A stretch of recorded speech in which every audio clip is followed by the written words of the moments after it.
What's up, family? Welcome to the Toe2Toe Sports Show, where we talk about everything from football to baseball to basketball to boxing. And oh yeah, can't forget about our Dawgs and Gators. You never know what you'll hear from Kb Steveo, and you'll never know who you'll see stopping by to kick it with the guys. So make sure you check us out live every Sunday at 11 a.m. Eastern Time on Facebook and YouTube Live. Peace. I ain't never played sports. You know what I mean? I always have, you know what I'm saying, like music and love music from the jump. So that was my just plan A. I ain't even have a plan B. I made myself not have a plan B on purpose just so I can fulfill my plan A.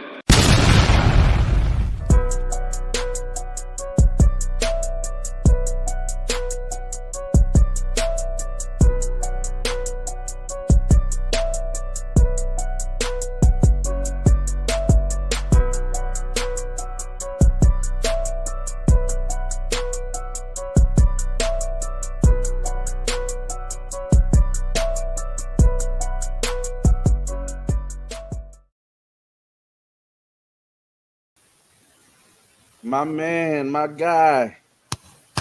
What's up, big bro? What's going on? Can't call it, man. Another beautiful day. I'm here in sunny, hot Texas. Sunny, hot. Hey. I mean, yeah, it is hot out there. I can go for that. 100. I'm over here in recovery, man. I had my father-in-law 70th can't talk this morning. 70th birthday party was yesterday, man. And, I don't think I got home to like maybe 2-3 o'clock in the morning. I'm just tired. I ain't drinking or nothing like that. But bro, just the fact of being out that late, 2 o'clock in the morning, driving, trying to get home, it's crazy to be back, bro. So yeah, man, we had a good time though, man. Shout out to Pops, man. Had a real good time. A lot of family came in, a lot of friends came in, so they had a good time, man. The Hamiltons know how to party. So my in-laws know how to party. Yeah, that's what's up. What you did this weekend, bro? Man, we just chilled this weekend, man. Last weekend. We were out of town for a funeral. So we had to go to Memphis. So, it's one of them things bittersweet where you see a lot of family. So my in-laws, so all of my wife's side, I love them guys, man. It was a good time. Like it was a sad moment, but afterwards it was great, man. Seeing my mother-in-law and my grandma-in-law. Shout out to Dorothy. Yeah, man, it was a good time, man. Memphis is always a fun, man. They live where Glorilla, Moneybagg Yo Gotti, they all from Frazier. So we in that same circle, we in the hood. And I love it, man. I love being down there. So yeah, outside of that, we just been chilling. Yeah, recuperating. That's man, let's do it. That's what's up, man. I hate it. I always say, we need to have more family reunions than we do funerals, but you know how the world goes sometimes, man. I'm glad to get with your folks, get around your wife and her people, man, in their time of grief, man. My condolences be out on that side of the family too. Man, let's get into it. So we are like, 2 Saturdays? Yeah, 2 more Saturdays without football, and I think then it pops off with you guys first, man, with the Gators going up against the Miami Hurricanes. But give me your initial thoughts about your game, because it's SEC versus ACC. You know what I mean? That's how we do it. We talk junk, we fight each other, of course, but we're not gonna let no ACC team disrespect us. What do you think that game will look like for you guys, man, going into camp and what you've seen so far in camp? I think that it'll be a dub, but look, for legit reasons. I think we match up well for what the teams do. I think when you look at where Florida is, we haven't had consistent quarterback play for a while now. And this is the first year we'll have a quarterback coming back, leader who did great last year and now is back with even more time, even more experience, control. We have a stable of wide receivers. I think before we would have Eugene Wilson was like the guy, the twitchy guy. Ricky Purcell was like, all right, that's our possession guy. Outside of that, we didn't really have anybody consistent. We have legit 6 wide receivers who I think do different things, but they're still kind of similar, so you can plug and play and all that. I think we got the depth on the defensive line. I think we went position by position. Miami has probably the better running back room. And they especially probably now with you guys having the running back go down. Did he get hurt? Yeah. Did he get cut? What happened with it? Nah, he had a little knee. I think it's like meniscus, something like that. Okay. It happened the other day. Like it just was announced yesterday. He already had the procedure done to clean the stuff up. They said it's like a week to week thing. It's one of those like it could be 3 weeks, it could be 6 weeks. It could, but we know he's not playing week 1 though, right? It's not ruled out. They're just doing it week to week. I don't expect for him to play week 1 unless he just feels 100%. But in that, if you're not a Gator fan, you don't know Caden Daniels and Jaden Ba, which is totally understandable because they're freshmen. But you're gonna get to meet them boys. If if he don't play, Montreal don't play, y'all gonna get to meet Jaden Daniels. Jaden Ba and Caden Daniels, and them boys are legit. Like they remind me of when ETN was a freshman. He came in and he was behind Pierce and Malik Davis. Everybody was like, "Yeah, but this freshman," and I think this is the same case in the sense of the excitement. So I don't think Miami's DBs, they ain't been good in a very, very long time. I don't think their DB core can rock with us. I don't think their linebackers can run with us. They got a D line. They got a D line. They do have a D line. Miami has probably the better D line going into the game. I'm not gonna lie. On paper, absolutely. I mean, Ruben Bain is as advertised, but I like Austin Barber against Ruben. Like I like the core of our O line against their D line in the sense of their strength is their edge, and then their linebacker core is pretty solid. But we don't know what Cam Ward looks like. We don't know what Cam Ward's going to look like. We don't know what the Miami offense is really going to look like with Cam Ward. Different style of quarterback than TVD than they had last year. So we'll see, man. I think it'll be an interesting game. We'll wait and hold off on scores and stuff like that. But flipping it over to my Bulldogs, man, looking at us going versus Clemson in the first game, I don't overlook Clemson. I still think Clemson is trying to kind of shake back from the last 2 seasons that they've had that have been what they would consider down seasons, not winning the ACC championship. Dabo kind of, saying some iffy stuff, funny stuff about the portal and recruiting has kind of came back and kind of bite him, I think. In the day and age that we living in, especially when he talked about NIL when they first came out and paying players. So we'll see. Can we continue the downfall of Clemson? I'm gonna lean toward yes. I don't think Clemson is as advertised. They probably are one of the better ACC teams, but when you look at the ACC as a whole, I mean, who's really gonna win? Florida State probably the favorite to win the ACC again, maybe. Clemson has probably the best defense in the ACC. I will definitely say that, but I'm looking at Barrett Carter's probably one of the only guys that really scare me, but I know he can ball. That's probably the best linebacker in the country. I'm not opposed to saying that. But we got a lot of young dogs, man, that I look forward to seeing. And I think Carson Beck will be the X factor in the game, man. I really expect for the Dogs to walk away late, have like a 31-10 type game. You know what I mean? Clemson offense don't really have too much in schedule. No, they don't. So I think the ACC as a whole, I know we got 12 teams that are going to the playoffs. The ACC probably get their champion in and maybe one other team, maybe. If we're just talking ACC versus the SEC, where I expect the SEC to probably have at least 4 or 5 teams, at least 4. Yeah, I can see 4. Yeah. So you're going to have some teams with 2 losses in there, and it's going to be a 2-loss SEC team. You know what I mean? Yeah. You'll have a 2-loss Bama or 2-loss maybe a Texas or Ole Miss or something like that. And it's only because we have to play each other in the SEC. If we were just playing strictly like an outside schedule or a rivalry schedule or 4-game SEC schedule, then I could Big 10 SEC. Right. If we had one of them type of ordeals, then I could see us probably having 2 or 3 in. But no, I really expect for us to have 4 or 5 SEC teams in the tournament when it comes out. Yeah. I'm looking forward to it. SEC versus the ACC, man. Yeah, I can't wait. What's the first kickoff? The first weekend? Last weekend of August? Y'all kick off on Thursday. We don't play on Thursday. We play on Saturday. I'll be there. I'll be there August 31st. Yeah, exactly. We got 2 more Saturdays without football. I'll be in the swamp, ignorant. You know, I'll make sure I have clips. Shout out to Kel. He'll be there. I'm gonna do a Tony gonna show up too, man. There's a lot of guys I know gonna go down. Those South Georgia guys love Miami and they love Florida State for some reason. So I know a lot of friends that be rooting for Miami and Florida State from South Georgia. So we'll see. Bring them. I think people are expecting us to run the ball. Like, you know, in a group chat, people are like, oh man, y'all just got, what Tony said, you just got 2 more 3 and outs. I'm like, I get that, what you're saying, but if you knew what games, like go look at the South Carolina, the end of that game. Go look at Tennessee, a couple of drives in that game where like we started to spread out. How we started with Georgia.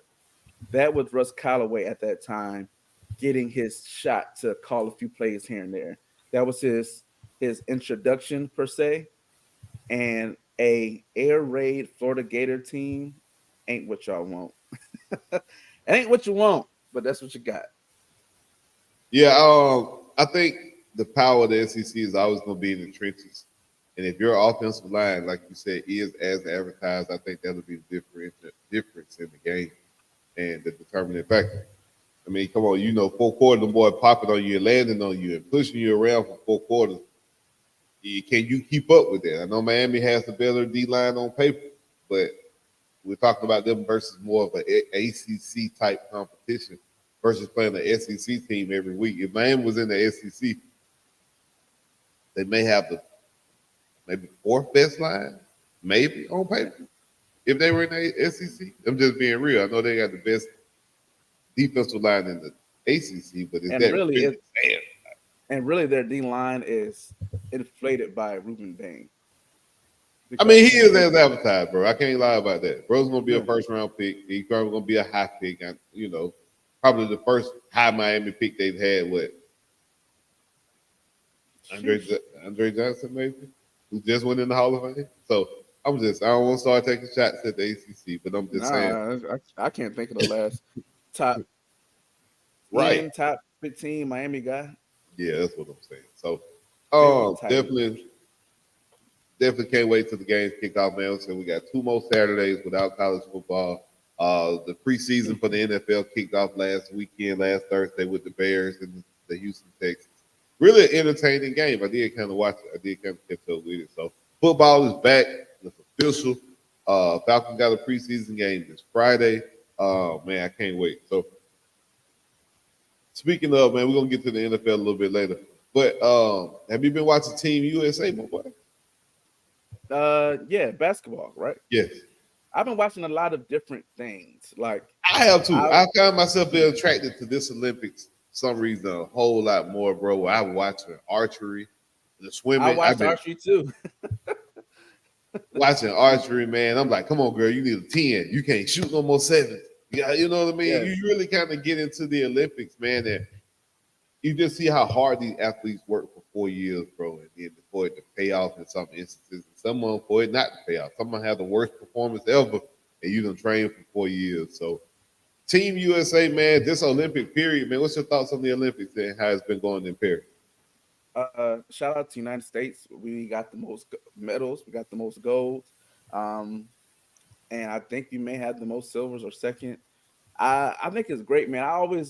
It's always interesting to see how people interact, and you see like Ant-Man has been like with the table tennis team, and they've been like, you know what I'm saying, together. And then you see LeBron with the volleyball players, and you know what I'm saying, like, and his daughter. And I think it's really dope to see people supporting other sports and recognizing that, yo, sure, I'm LeBron, but yo, you the LeBron of this. Like, you me of this volleyball stuff. Right. And I think it's super dope.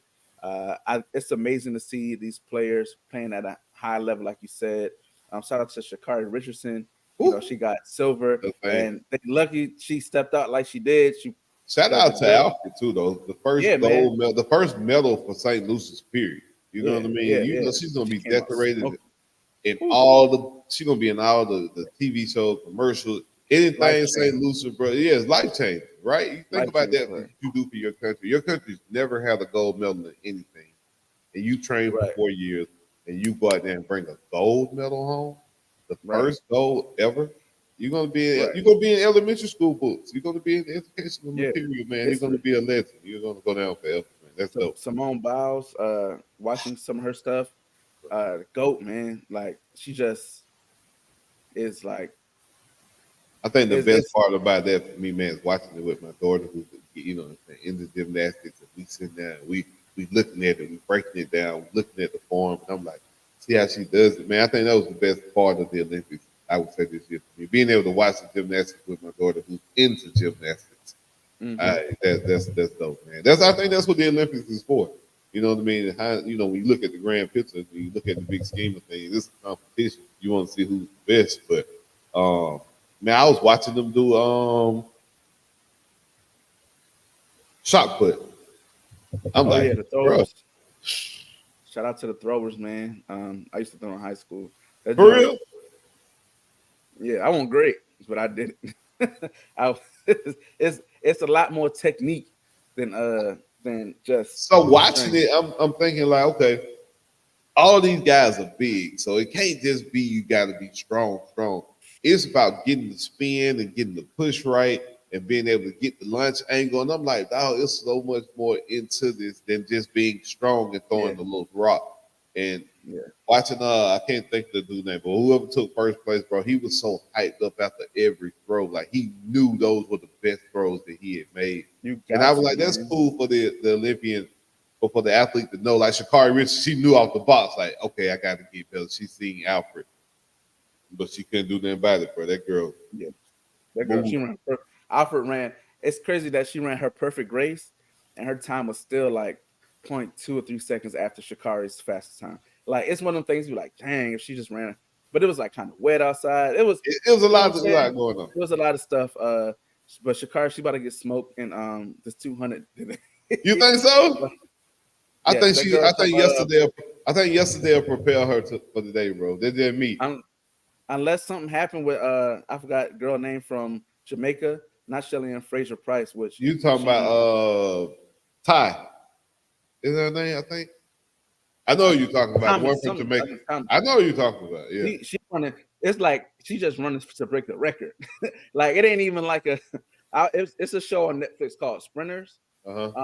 It follows them doing the World Championship. Sha'Carri Richardson, Shelly and Fraser Price, Noah Lyles, and shows them preparing for the World Championships. And all new respect for Sha'Carri Richardson, for Noah Lyles. I thought he was anointed, bro. You got to know bro story. That show is amazing, seeing what they go through, like how to prepare, like what they really was thinking at the time.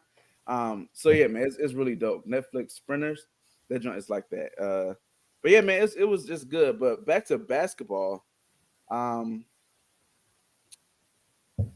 So there's the basketball, right? Then there's the 3-on-3 basketball.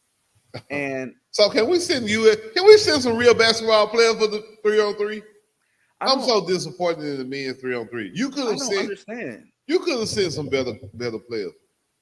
Like, you could have called Ice Cube. Ice Cube has a 3-on-3 league.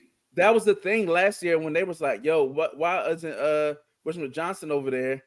ISO, you know what I'm saying? Why he ain't over there? I think it's like a certain age that they have to be, because it seemed like everybody that was on the 3-on-3 team for the men was like 30 plus. But like you got like Jimmer Fredette, you got some dude that played for University of Florida back in the day, and I'm like, who are these niggas? like who are these people? I don't understand. Like there got to be a different way. Like basketball 3-on-3, fam. I can get 3 dudes off the court. Bro, you could have got Jalen Brunson. You could have got you could have got Trae Young, Jalen Brunson, Jaylen Brown. You could have got 3 basketball players. Even if they had to be older players. Yo, you could have went and got Joe Johnson, Boogie Cousins, Joe Johnson, and shit. Anybody like out of 3-on-3, just the league itself. Man, I was so disappointed, bro. I was like, what is that? Because the 3-on-3 women's, they have dream players. They got women that play in the WNBA. Right. Why don't the in men? college? Right, and it is Holly Van Lith. She's been the leader. You could have sent Caitlin Clark and Angel Reese for the 2 or 3-on-3 and put them on the 3-on-3 team for the women. If you're gonna be real, right? You would have sold so many tickets. Man, Cooper Flag, that boy was dicing up our men players, and he going to college. He in high school. Like, yo, I don't understand. Maybe somebody can educate me on how these teams are picked. Like, it doesn't make any sense that we just got our first W on 3-on-3 basketball. That's crazy. That's crazy. And we're supposed to be leading in the basketball world, man. I know the world is caught up to playing basketball, like, back when the Dream Team was running, they weren't playing against other players that were legitimately in the NBA. What do you think about the competition level as far as basketball goes in the world and how they've caught up to the U.S. in my opinion? I don't say caught up, but they're right there. I think. Bro. Oh yeah, you froze. You froze. I think when it comes to the 5-on-5 national teams this year, nah, I don't. Oh, he back. No, I'm here, bro. I can't. Y'all can see me, but y'all can't. I can't see myself. I don't know if people can see me. I don't know what. We can hear you. We can't see. But I don't. I mean, yes, basketball, it has caught up in a sense of like there being more players. Like, I think it was the United States this year faced over 20 different over 20 NBA players from other countries versus when the Dream Team they only went against like 5 or like 3 or something like that. I think that speaks more to it, but I ain't been seeing though when they got to like the Olympic play, not the or we're just trying to see what the lineups are. The exhibitions. Let's just see how we flow. When they got their like core of who playing, it ain't been nowhere close. These boys, it's been interesting, like first halves, like being like, oh, they down by 10, 12. Yeah. Then they just get out the way. But they got some teams that they ain't ran into yet, though. I don't think they played France. I don't think you got Rudy Gobert. France got some big guys. I don't think they played Canada. Canada is did they play Canada? I think they did.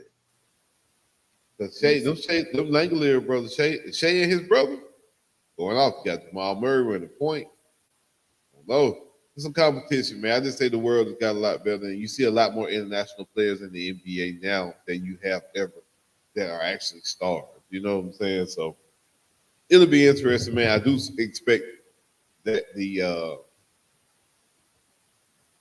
Team LeBron, Team USA to actually win the gold medal. I think anything less is definitely a disappointment. But like I said, they got some good competition, man. So I can't really just say all right with my heart that I would bet 100,000 on the boys to win. But I don't really see anybody being able to stop Joel Embiid. Jason Tatum, once he is played, you can see he is an X factor as well. Ant-Man looks like he's on his way to be the face of the league, or trying to be.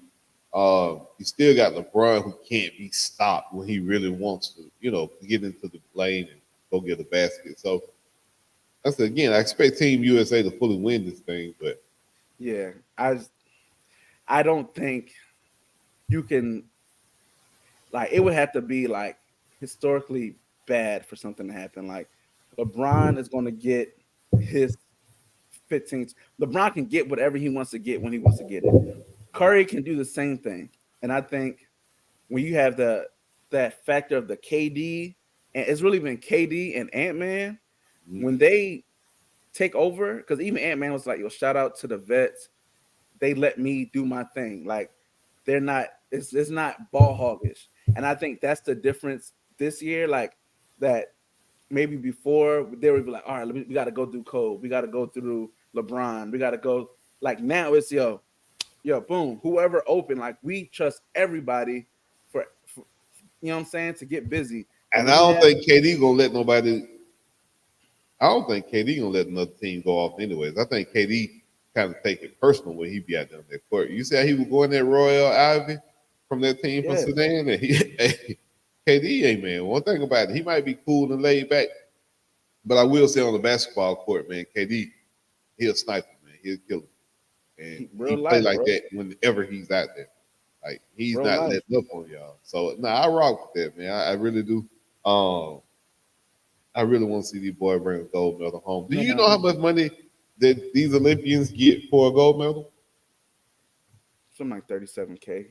37,000. You done trained for 4 years. You put everything on your life on hold for 4 years. Train, go out here and perform, and you come home and get $37,000. Now, granted, I ain't saying that this chump change, but I just feel like that should be more like 100,000. I feel like a gold medal is something that you should definitely get paid for bringing back to your country. Even silver and bronze, I think they all should be in the 100,000, bro. What you think? I think we should be up there. We should be enough to get you a year of living. You know what I'm saying? To train, because that money supplements their training. Like a lot of people don't know, these players are a lot of these players are sponsored. You know what I'm saying? Like people are paying for them to be there. They got to pay for travel, pay for stay, pay for food. I think if you're an Olympian, you shouldn't have to pay. I think it should be something that's taken care of, whether you're archery all the way up to basketball. Like you should have money for stipends. You should have money for, like you should have no other issues for finances when you're doing, when you know what I'm saying, when you're going there. I think they should get money. Like you said, if you get gold, I can see 100K. If you get silver, maybe like 75.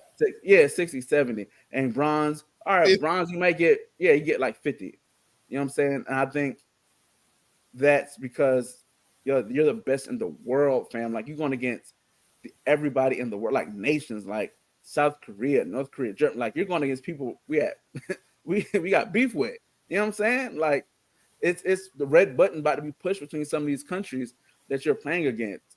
And I think that means a lot. They make a hell of a lot of money off of it. They can afford to pay those people money, especially these other countries. Like, come on, man. So they should get more money.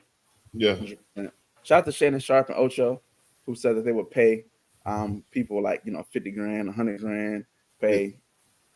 When we get to the point where we can start offering athletes money for sponsorship through Toe2Toe Sports, we done made it. We can sit here and say, all right, for every gold medal y'all bring back, me and KB gonna give y'all 50,000, and really having this. We done made it, then, my boy. A lot of that money, a lot of their money was made on the gridiron. That is hey, that's gridiron. We done made it. Snoop Dogg, bro, what you think about Unc at the Olympics, bro? He is living the best side character life that I think. Wait, you said side character? Like it's like he's doing. I mean, like he's doing like side missions. It's like grow up. It's like you grow up. You want to get out your hood. You want to rap, be successul. Cool. Wait, well, you can't forget the part where he was on trial for murder, though. Yeah, that's what I'm saying. Like that's part. Like you went the whole hip hop story of the essence of what hip hop, people believe. But then this man is fencing. He getting fed trinkets by Martha Stewart. He out there with the torch. He is living. I saw somebody say the other day, like, I just want to be Snoop Dogg for a day. My man is just doing stuff. Like he's just doing stuff. Him and Shaq, they just be doing shit. And Snoop at the Olympics is just like, it's amazing to watch, man. It's amazing. So, yeah, is there a better redemption of life story or a better like Uncle story. Like you watch Snoop grow up from, the young Snoop with the perm and, going to trial for murder, and now look at Unc. You know what I mean? He's really taking on the Unc monster. He like the United States uncle, bro. Come on, dog. Look at this. This is the American gangster, Snoop Doggy Dog. This is Snoop now. And is it not a better model of how you should that's how you should live your life? I don't want nobody to be on trial for murder. But you all gonna go through trial tribulations, but bro, can you mature and keep your cool? That's what I think I'd be worried about. I think he is the perfect example of when you let somebody mature. Like he is the example. Like if you judged him and you wrote him off when he was 25, 30, we would never see this version of Snoop Dogg.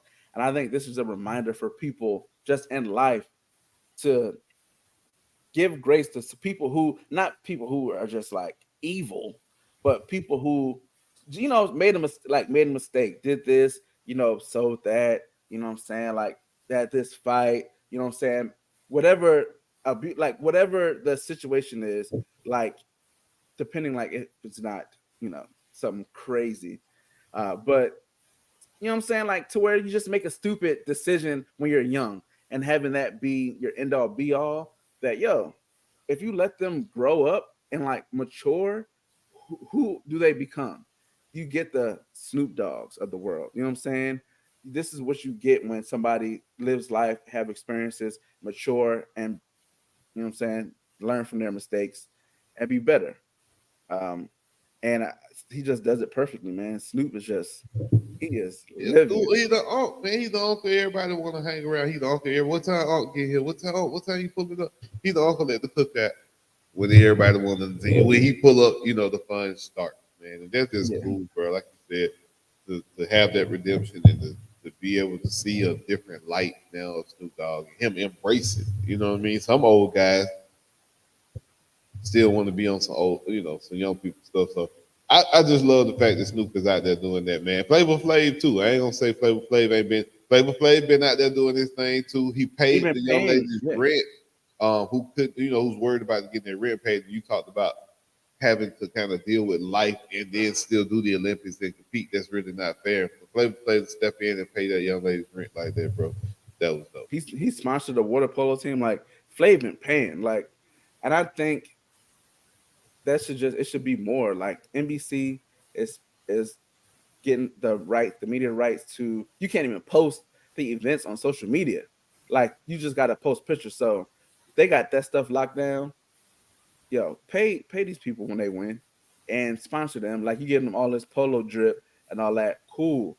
But like they all got to sleep on cardboard boxes. Like all the people with money leave the village. They leave Olympic Village because it's just, they're like, I can't eat here. Like, I can't sleep on these cardboard box beds. That's crazy. It's crazy. But that's going to be interesting when we come to LA. We talk, it's going to be interesting. I would love to go out there, but I don't think I want to be a part of that.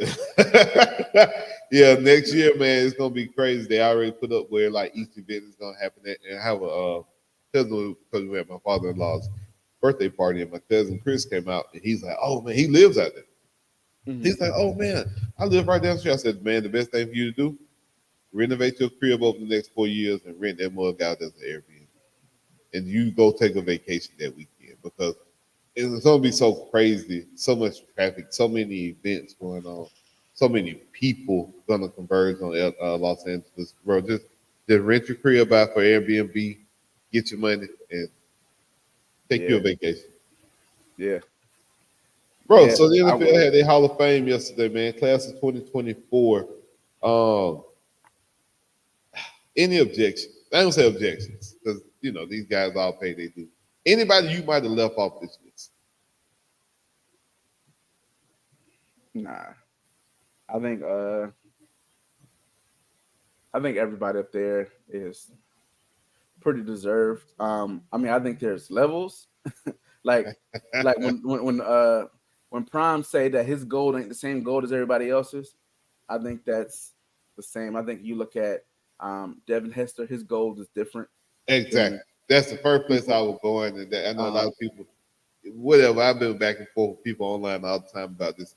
I just don't think you can suck at your position and then turn around and be a returner and make it in the NFL Hall of Fame. I don't. Okay, I get he got the most return touchdowns out of anybody. He broke Prime's record, but Prime was going in he could have went as a wide receiver if he wanted to. Devin Hester and Prime are nowhere near the same athlete, or nowhere near the same caliber athlete, and nowhere near the same caliber of football player. Let me not say athlete, but nowhere near the same caliber of football player. You know what I mean? You ask Devin Hester to go catch a 10-yard out, you asking for a lot. My man could not. So I'm just saying, he got in on his ability to return punts, but that's because of a lack of an offense. And they have to punch you the ball. You know what I mean? If somebody scores a touchdown, do you factor into the game? Kickoffs are being deminimized now. As we see, look at the new kickoff rule. They're about to get rid of kickoff. It's like a regular play now. For real, for real.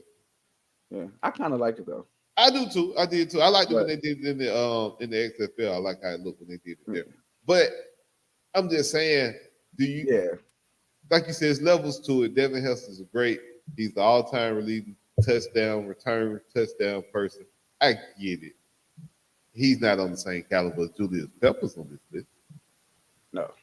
He's not the same. Andre, I'm like Patrick Willis is another one where I think skill-wise, he is like upper echelon guy because like Pat knows he couldn't keep doing it. He just stopped. And that's, I think, his goal different. I think because if you have to separate the potential of what could have been versus what it was, like Dwight Freeney was, you know what I'm saying? Julius Peppers was. Like, they terrorized the league when they were in. You know what I'm saying? Even Andre Johnson, like, he put the Houston Texans on his back. You know what I'm saying? He whooped the hell out of Cortland Finnegan, too, though. He put the hands on Cortland Finnegan. That was the first NFL fight I really seen, like, during the game. But he put hands on, but, like, for real, he was tired of him that day. So, he was. But the other two gentlemen at the bottom, I'm not familiar. So, I apologize. Steve McMichael. He was now I'm familiar with Steve McMichael because he was Mongo in WCW when he was wrestling back in the day. After his football career, he turned into a pro wrestler. But they say he was a monster. He was with that 85 Bears thing. He used to always have the 85 on his jacket. Steve McMichael, Randy Randy, you black and white picture. I'm sorry, I was born in '88. I apologize there. But Steve McMichael, he was that guy. Yeah, I like Steve McMichael. Shout out to Mongo, man.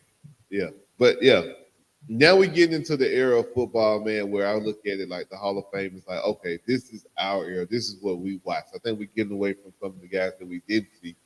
So when you look at the class of 2025, I'm going to be real with you.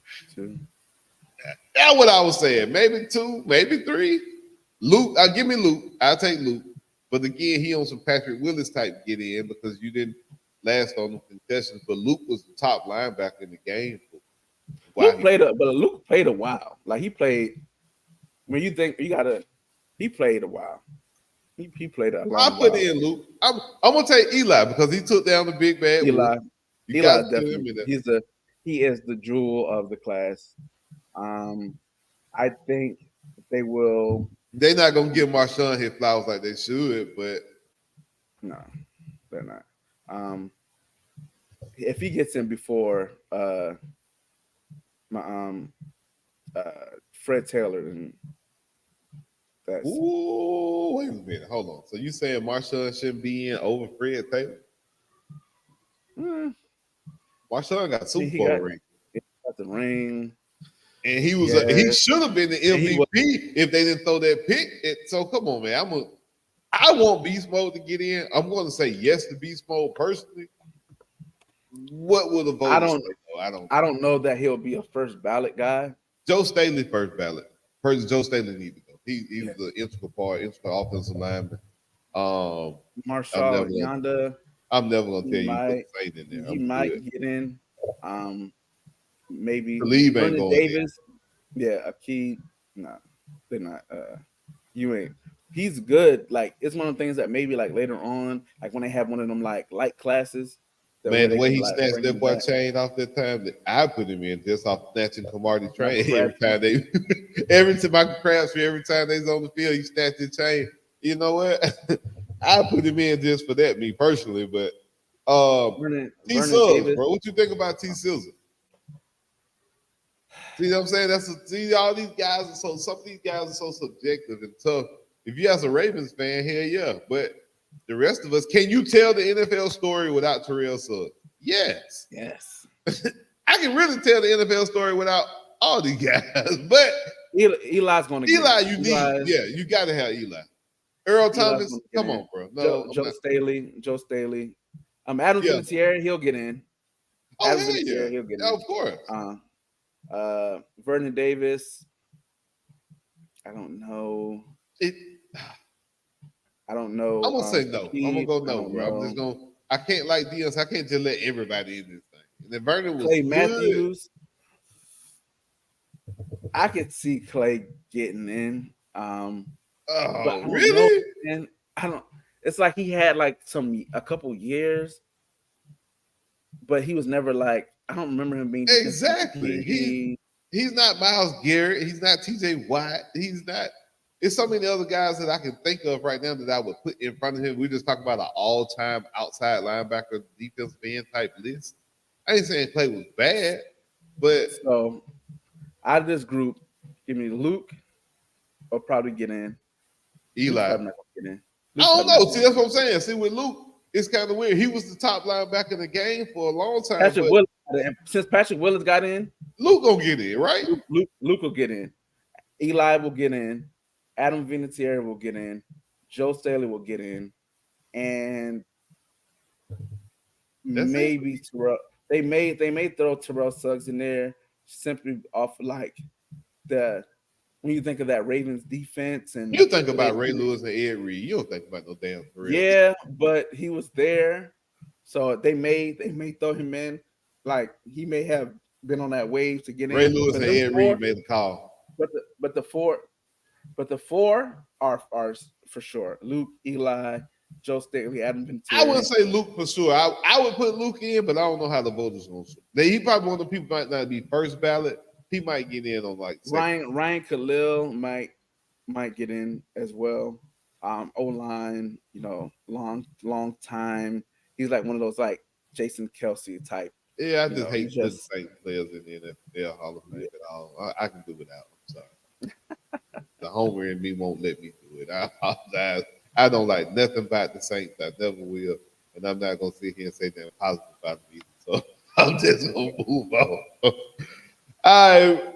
Last segment, bro. So when the list dropped, a lot of people were, I don't say a lot of people, I was shocked that the number one overall player when the NFL Top 100 dropped. Were you shocked at the number one player? Yes. Now we can go down the list. We don't have to do it. You just name some people who were surprising. Let me move this out the way. So people who made the list, I ain't gonna read all 100, but Scary Terry made it. Deion Dawkins at 98. Trevor Lawrence at 94. Shocking. Who else? There wasn't a lot of people that I was just like, oh, wow. No, let's start. Let's just go down to 50 because it's just too many people. There's a lot of people. Rashawn Gary, top 50. Derrick Henry, 49. Goff at 48. Aiden Hutchinson at 47. Jamar Chase at 45. That's low. I don't know. You don't think him being in the top 100? Oh no, he should be there 100%. Okay. 100%. But this is just off the year before, so I get it. Kyle Hamilton, 43. Stafford was 42. Who else on here? Devontae Adams at 40 at number 40 is crazy. Yeah, he's definitely. We're going to start next week with wide receivers. We're going to have our wide receivers going into next year. But yeah, Devontae Adams being anything less than the top 25 players in the NFL is kind of crazy. He had 103 receptions. He was top 15 in yards. He had no more 1,000 yards. Sauce Gardner at 38. I'm like, yeah. Joe Burrow at 39. Maybe Quinn Williams at 37. I mean, all those numbers are subjective. What I focus on this is this top 10 list, and I'm just looking at it, and I'm like, so if we're outside playing a pickup game, and Pat Mahomes and Lamar Jackson are standing right there, and you have a choice to pick your quarterback. Tell me, I don't know not one person who's probably going to pick Jackson over Mahomes. That's just me. I'm sorry. Not in the sense of who I would pick, because if I would pick, yeah, it would be different. But I think who's the best out of the year, I think. You think Lamar had a better year than Mahomes? No. Is that what I'm saying? Mahomes got MVP. Didn't he? Am I tripping? No, Lamar won MVP. Oh, no, look. Lamar won MVP. Mahomes won Super Bowl MVP. That's right. But Lamar had a stellar season. I'm not going to take anything away from him. He still had Andrews. When I look at the team, though, I think Lamar had a better team than Mahomes had. He's just not a better player than Mahomes. That's why he's not a better player, no. He's not. But that's why when it comes to that big time, I need a win, Super Bowl money time, 2 minutes left, down by 7, down by 5. Pat Mahomes is gonna go win you that game. Lamar hasn't shown me he can do that yet. I'm not putting Chris Jones over Max Crosby. No, you're not putting Chris Jones. It's crazy, right? Come on, man. This list. Tyreek Hill should not be the number 1 player in the NFL. I'm sorry. He's not. He got the way he got once he got mushed like he did, and he disappeared in the playoffs. You're not the number 1 player in the league. I'm sorry. This list, as far as the top 10 goes, bro, I kind of had a problem with. I really did. Is Christian McCaffrey the 3rd best player in the league? No. He's one of the top 10. I wouldn't take him out of top 10. I'm not putting him above Myles Garrett. And we're being honest, Myles Garrett should probably be the number 1 player on this list. Travis Kelce.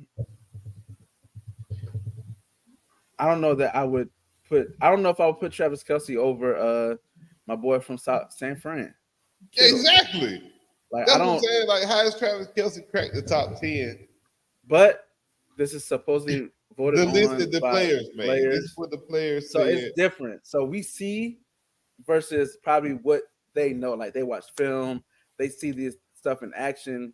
We see it from a bird's eye view. It's things that we don't see in the camera frame that may be happening. And maybe Tyreek Hill is the most feared player in the NFL.